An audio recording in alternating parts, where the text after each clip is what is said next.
Today is a beautiful day. How do Arsenal fans manage to condense 22 years into one moment? All I can think of is we should probably just soak in it. Arsenal are English Premier League champions, and my, oh my, a lot of Africans are happy across Rwanda, Kenya, Uganda, Namibia, Zimbabwe, you name it. 22 years, and the team has finally done it. Victoria Concordia Crescent. Victory through harmony. Well done.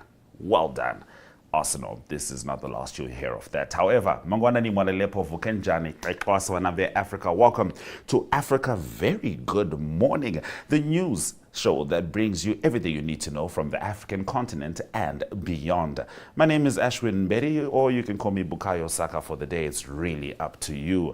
However, this is a show about the news, and we need to take that seriously. So these are the stories we'll be looking at. Ebola fears grow as WHO warns outbreak may be wider than reported. Kenya transport strike suspended after talks over rising fuel costs. Hichilema warns against violence as Zambia campaign period begins. Zimbabwe rights report warns of worsening human rights environment. Kenya intensifies crackdown on smuggling of giant harvester ants. And Rorisang Mogojwe joins us from Botswana with the latest from that country. DSTV285 GOTV 25, 1up2.com, Network Media Hub, and NTVAFRIKA.MY.NA. That is where you can always watch the show. Top stories shortly. Namibia is a land of movement, with waves that never stop reaching forward. Here, adventure is not something we search for. It is something we are born into. In every corner of this country, creativity rises, from artists, from athletes, from dreamers. And when the world comes to explore Namibia, they discover something extraordinary. Because when sport moves people, creativity moves ideas, and tourism moves the world toward us. Something powerful happens. A platform where movement meets imagination, where industries connect, where opportunity grows, where Namibia's next chapter begins. Welcome to the Creative Sport Tourism Expo. Exhibit, partner, experience. Creative sport tourism.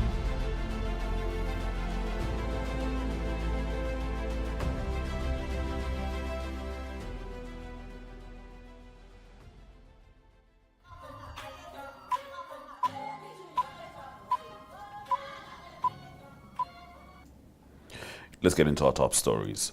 People living near the center of the Ebola outbreak in the Democratic Republic of Congo have described fear and uncertainty as the World Health Organization warned the virus may be spreading faster than initially thought.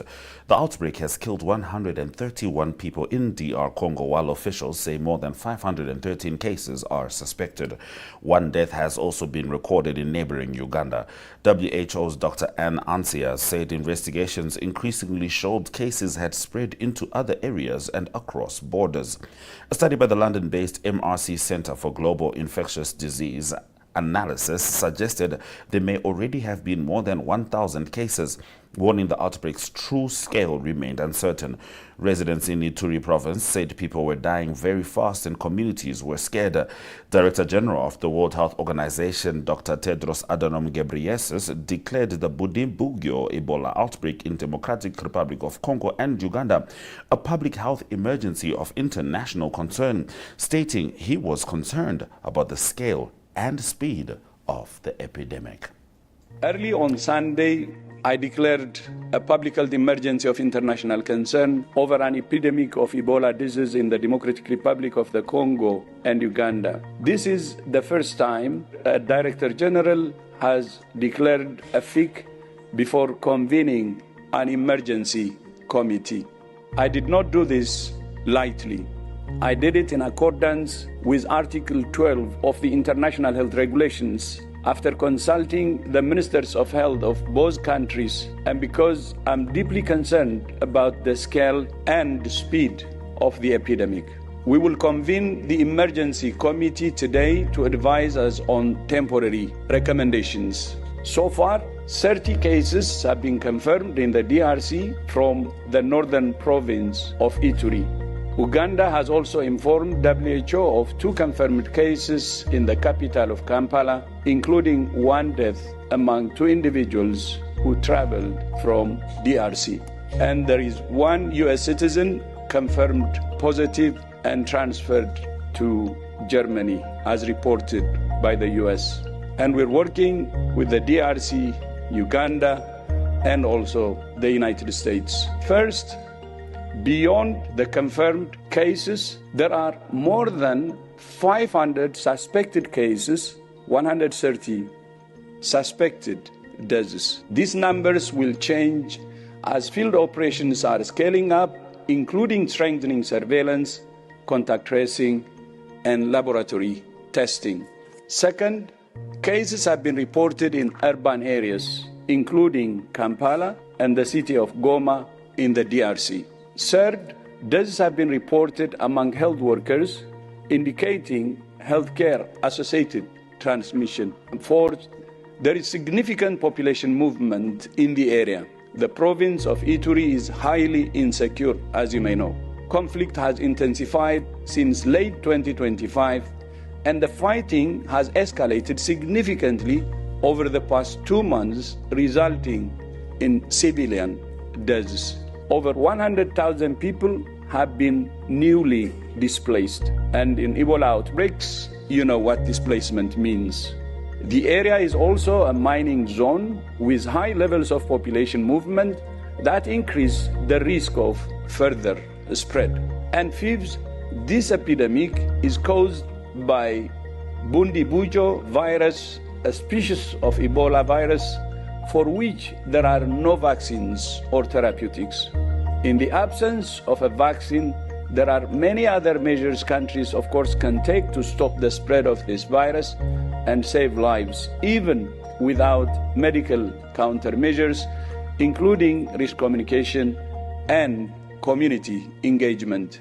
The outbreaks of Ebola and hantavirus in the past 2 weeks show why international threats need an international response. They show why the world needs the international health regulations and why it needs WHO. Moving on. Transport operators in Kenya have suspended their nationwide strike after discussions with the government over increasing fuel prices. The suspension will remain in effect until next Tuesday to allow further negotiations. The strike had brought Nairobi and other cities to a standstill during its second day on Tuesday. Authorities said at least 4 people were killed and 30 injured during Monday's protests, while more than 700 people were arrested nationwide. Interior Minister Kipchumba Murkomen said negotiations at a higher level would continue during the coming week following consultations with public transport representatives. Federation of Public Transport Sector National Chairman Edwin Mukabane said the breakthrough was intended to give negotiations a chance, but warned the strike would resume if no progress was made within 7 days. Roads in Nairobi remained largely empty, with businesses shut and schools closed while many commuters walked to their destinations. Energy Minister Opiyo Wandayi announced diesel prices would be reduced after talks with transport representatives. Operators are demanding a larger reduction, arguing fuel prices remain far above previous levels following disruption linked to the Gulf conflict and the continued blockage of the Strait of Hormuz. Now, President Hakainde Hichilema has warned against political violence and disorder as Zambia officially entered its campaign period. In a message posted on his official social accounts, Hichilema assured citizens the country would remain peaceful, orderly and secure during the election season. Political parties are now moving from nominations into full campaign mobilization, with rallies, outreach programs and constituency operations expected to intensify in the coming weeks. weeks. Hichilema said democracy required robust debate and the free exchange of ideas, but warned that actions threatening peace, unity, public order, or national security would not be tolerated. He stated the law would apply firmly, fairly, and without favor, regardless of political affiliation or social standing. The president of Zambia added that even members of his own party would not be protected from legal consequences if they violated the law. Hichilema also announced he had directed law enforcement agencies to remain on high alert throughout the electoral process to ensure peace before, during, and after elections. He assured law-abiding citizens of the state's protection during the campaign period. The statement sets the tone as Zambia enters one of the busiest and politically active phases of the electoral calendar ahead of elections in August. Now, Zimbabwe recorded 145 human rights violations affecting more than 3,600 people in April, according to a report released by the Zimbabwe Peace Project. The organization said 3,675 people were affected, including 1,887 women and 1,788 men, describing the situation as a deteriorating human rights environment marked by intimidation, violence, and abuse of authority. The report said citizens faced threats of violence, assaults, abductions, unlawful detention, unjustified arrests, and other forms of inhuman treatment. According to the report, individuals affiliated with ZANU-PF accounted for the largest share of alleged perpetrators at 53.72%, while the Zimbabwe Republic Police accounted for 13.5%, and suspected state security agents 6.89%. The organization documented restrictions on freedom of expression and assembly alongside threats of violence and assault. Now, as we round up our top stories, Kenya is confronting what authorities describe as a new form of wildlife trafficking involving the smuggling of giant African harvester ants. Outside Nairobi, entomologist Dr. Dino Martins said the insects had become highly sought after abroad despite being common in East Africa. Queen ants of the species Mesocephalotes are reportedly being sold online for hundreds of dollars because of their red color, gentle nature, and social behavior. Martin said he was shocked after discovering the prices being paid for the queens and alarmed by reports that thousands were being collected. He explained that each colony depends on a single queen, which can live for up to 60 years and produce every ant in the nest. Kenyan authorities say the growing trade amounts to biopiracy and are increasing efforts to stop traffickers targeting the species.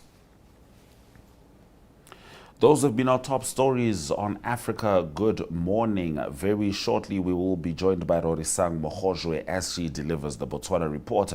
But prior to that, let's have a look at the weather.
It's time for us to be joined by our correspondent in Botswana as she delivers the Botswana Report from Gaborone.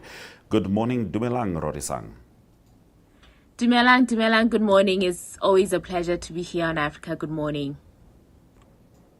It's always a pleasure having you here. Of course, our first story carries significant gravity.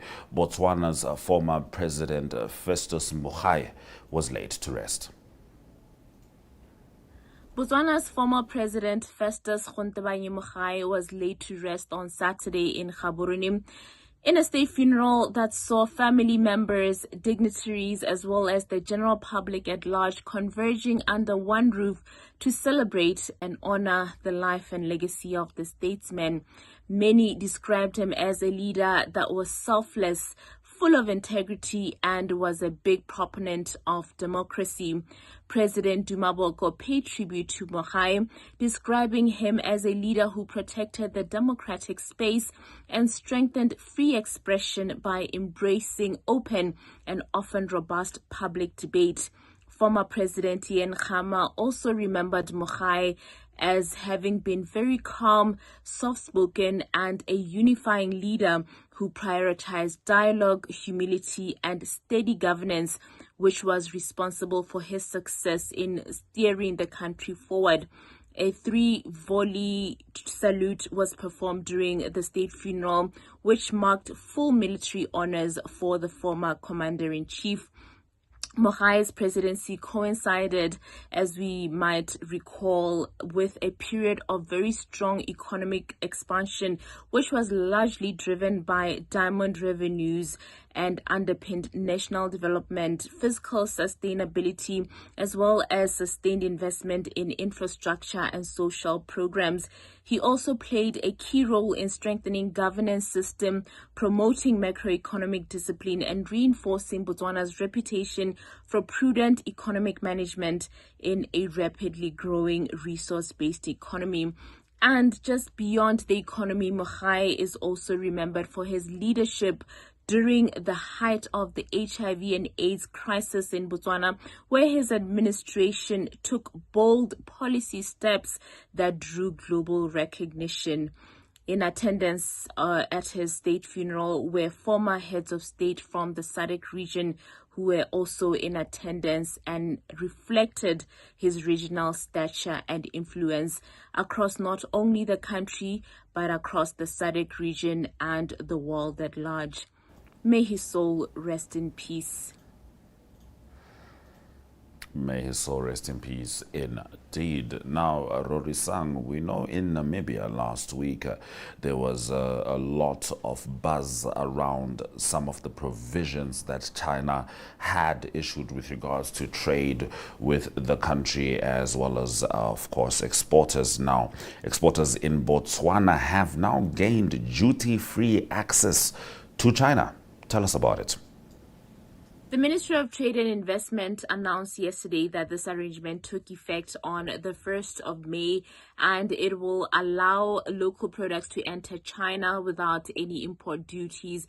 And it is a move that is expected to boost exports, expand production, as well as create jobs for locals. Now, key benefiting sectors will include beef, textiles, livestock, horticulture, processed foods, leather, as well as arts and crafts. Now, the Botswana Unified Revenue Services, or the BRS, has already fast-tracked customs and export procedures, including rules of origin and certification, in order to support the implementation of this initiative. And while we're still on international relations, South African President Cyril Ramaphosa is expected to undertake a state visit to Botswana from today at the invitation of President Duma Boko. Now, the two leaders are set to co-chair the 6th session of the Botswana-South Africa Bi-National Commission tomorrow on Thursday, where talks will focus on deepening cooperation in trade, energy, water, tourism, innovation, defense, as well as regional integration. The government says that this visit is expected to reinforce the long-standing relationship and strategic partnership between Botswana and South Africa, with several bilateral agreements as well as memoranda of understanding expected to be signed. Ramaphosa is also expected to visit the Botswana Vaccine Institute and attend the Botswana South Africa Business Forum, and he will be accompanied by a delegation of ministers, senior officials, as well as business leaders. All right, now some good news in the sporting world. Rorisang as Orange Botswana has signed Tungamili Raguin, the rising tennis star, as its brand ambassador. This is exciting news for the sporting fraternity, Ashwin.